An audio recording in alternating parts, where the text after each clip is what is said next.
store cupboard, this is where we keep the lanterns, down this wall, and these are our conventional lanterns here. So this is the most basic lantern that we use in the theatre. It's called a parcam. It has no focusing features except for this knob on the top, which changes the position of the bulb, which can change the shape of the light on hitting the stage. It has a frame in it, which means it can add a gel. This is a par 64. 64 in the name comes from the diameter of the lamp. The number at the end of the name of the par can be divided by 8 to tell you how many inches the lamp is across. This is a par 64, so the lamp is 8 inches across. The next most basic light we use is called a Fresnel. This does have focusing features, including this knob on the top, which can move the lamp closer or further away from the lens, which will change the width of the beam hitting the stage. It also has barn doors, which can shutter off any spill. So say if you were going to put this lamp on the front winch bar and you didn't want any light to hit the front of the floor, the wooden floor, then you'd shutter it off to make sure. This is usually during the focusing period of rigging lights. It also has a frame so you can put colour in. This is often used if you wanted one colour in a wash. The Fresnel is generally used to put a general wash onto stage, which just covers the entire stage with light. This is one of the most complex conventionals that we use in this theatre. It's called a profile. It has these shutters here, which can change the shape of the beam. So if you need a straight line, you just push it in slightly. If you need a shape projected on the floor, you can make it. It also has a frame so you can change the colour. It also has a holder for a gobo, so you can put in a stencil-like accessory which will project a shape or pattern onto the stage itself. It also has a knob on this side, so you can focus the light in or out.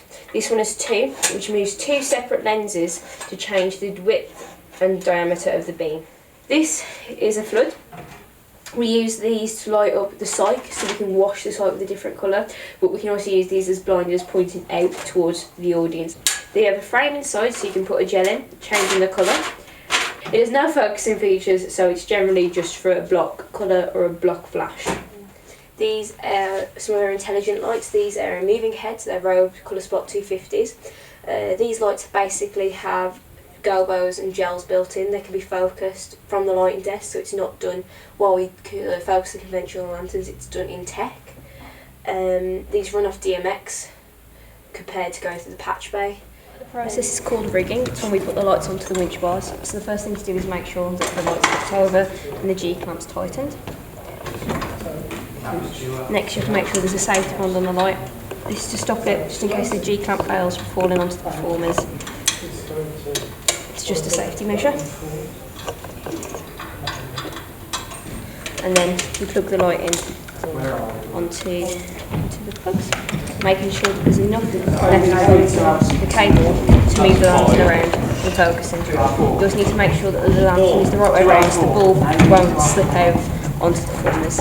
Rigging intelligent lanterns is the same as rigging conventional lanterns, except for when it comes to patching. So first of all, you plug your LED into 13 amp hour. You can see it's on, it turns on. However, the display is flashing, which means there's no DMX signal going to it. So you need to plug your DMX in. As this isn't the first light in the chain, we haven't used DMX, we're using XLR, but for the first light in the chain, you plug it into DMX in. We'll plug it into the bottom one, XLR in. We've daisy chained all these, and how you daisy chain to put all light lanterns together instead of having to run 4 different DMXs in their theatre is simply you plug an XLR or DMX into DMX out, and then you plug it into DMX in on the next light down. You also have to make sure that all lanterns have power. Now you have 4 daisy chained LEDs. So now you've done all your rigging, you need to do a patch plan, so then when you go upstairs you can patch the lights. Patch plans can be very simple, anything from 2 columns upwards, depending on how much detail you want to put into them. The basics you need are the letter, the power cable, and the number of the plug, so when you go upstairs you can work it out. But sometimes it is best to put on what light is which, so when you're sitting down and plotting, you know which light you need next.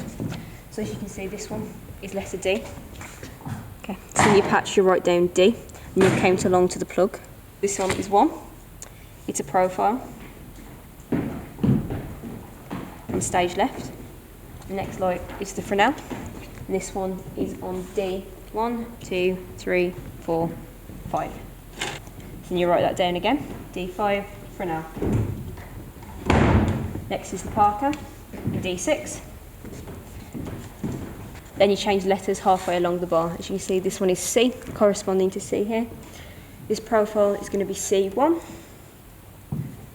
The next one is going to be C1, 2, 3, 4. So for now, and that is all on winch 2. Now we're from the flighter. This is where we're patching the lights from down on the winch bars into the patch bay. The number on the patch bay corresponds to the number that we're going to put in the lighting desk to turn the lights on. So you take your patch plan, which will have the letter and the number, and you find the letter cable up here. So the first one we have is D. That's this one. And the first number we have is 1. So what we do is we find D1 on here, which is this one, and we plug it in on our patch bay. Right, now we plug this one into 25, so in our patch plan we'll write down 25 in the far column. You then carry on with the rest of them, so our next number is D5, this one, that goes into 26, and one after that is D6, which will then go into 27. As you go through with this, you write this down onto your patch plan. 26 and 27. We're supplying the lights on the lighting desk. You'll have each number corresponding to each light. This part of the process is called focusing. It's where you adjust the lantern so the beam looks right when it hits the stage. From being the catwalks, you're mainly adjusting things such as spots and face wash. First thing you can do is adjust this handle here. You can move it back and forth, which moves the lens closer and further away from the lamp. Then you can twist it, which changes the focus. On a profile, you can also take out the shutters and push them in, which makes a shape on the stage. You can also move the lamp up and down depending on where the light needs to be angled, as such. At this stage is also where we could add gobos and do a colour call on the lanterns. This is the buffer here, so after you've patched everything in and you're ready to tech, you're ready to do your plot and stuff, you need to turn this on.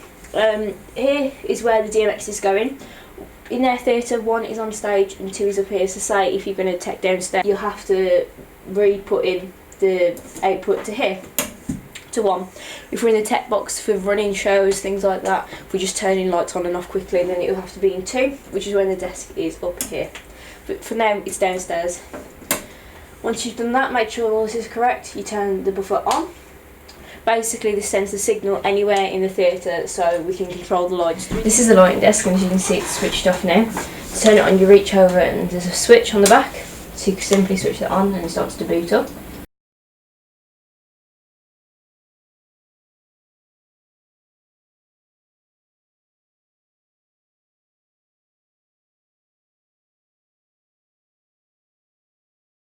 So as you can see, over here we have 10 subs. This can be used as cue stacks to save like sets of cues and shows. If they're going to be used as a sub, then I'll have like a certain light in there or a certain set of lights which you can simply press play on and they'll either flash or come on. You can set these up as a chase, so if you want like 6 lights across, you want them to go straight across and straight back, then you set that up as a chase. If you want to change the stack of these, simply select stack page and then the number. This is obviously stack 1 as it's 1 to 10. You can check it up here when you select the first stack. So stack 1, stack 5. Then change stack page 2. And then you can see when you select it, it'll say 14. When you select your light, you look at your patch plan, which will give you the number of what the light's patched into. So obviously you're going to select what light you need to create a state. So say if 93 was a light that we needed, we'd select 93. Just type it in simply like that. Obviously then you've got to select to turn it on. So you can do it 2 different ways. You can either select the intensity you want it at. We've got the button full for 100%, or you can click at whatever percentage you want. If you wanted to turn on another light with that, you click and 94. So that's 2 different lights. So say like if you want to turn on 23 and 24. If you wanted to turn on string of lights, say the LEDs, which are 97 through to 100, you'd simply select the first number through to the last number. So say if I wanted to turn on 90 through to 94, I'd select 90 through 94. So once you've selected the lights that you want to turn on, you simply select your intensity, so you click at whatever intensity. If your lights haven't been turned on before, it's best to start at a low intensity and then move up so they can warm up and you don't like break any bulbs or anything like that. So you can type in whatever intensity, say like 25%, then enter. Obviously the percentages are between 0 and 100. If you want to slowly turn on the light to sort of see what levels you want, sort of whereabouts you want the light, you simply use your intensity wheel and move it up and down to however bright you want the lights. If your lights were intelligent lights, say LEDs, simply you select your LEDs and then you'll move over to this screen to pick the colour. If you're going to select a moving head, you select your moving head at whatever intensity, as a 1 or 1 or 1 or 2. And then you can select these down here.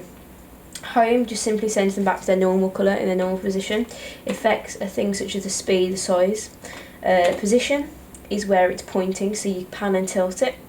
And the beam is the gobo and the shutter, and the colour is obviously the colour. Once you've selected what lights you want and they're all switched on, then you can simply record the cue. So you select your cue stack or sub, whatever you want, and then simply click record cue, whichever number cue you're on. If you were starting at the start of a show, you probably select cue 1 and then number them up, and then if you miss any you can put in between with point cues, so that 1.5 or 1.1, however many cues you want to put in, you can just put 1.12, 1.13, etc. On this monitor, the right monitor, you can see all of the lights here, the fixtures we have on in the theatre. These are obviously all the channels up on the fly towers and at the back of stage and in the bird's nest, etc. These are also DMX addresses for your lights, for your intelligent lights down here. 202 is the hazer usually on our desk, and 200 is the house lights. Here is where you can see what lights are on what cues. So at the moment everything's on 0.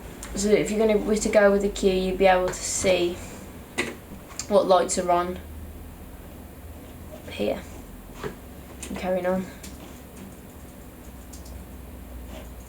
You can view what lights. So when you're plotting as well, you can turn on the lights and see the number of the intensity. Then here are your cues. So these are like lighting states that you've got recorded. Obviously you can go through different cue stacks depending upon which show you're on, etc. You've got other windows, and these can open things such as effects, colour palettes and effects palettes for your movers. So this monitor over here, this is the left monitor. Colour palettes in this corner is used for your LEDs.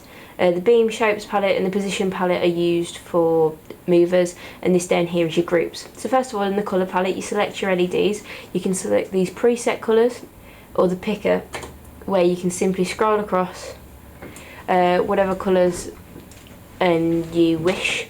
Faders are the levels of each colour, so you can move them about, but it's easier if you use the picker or the filters, which are the gels in their brands, and which gels are which. So say if you do have straw tint on stage in your Fresnels and you want to match that, then you could have straw tint here. The beam palettes, when the movers are selected, you can preset different beams on here, which you can simply select.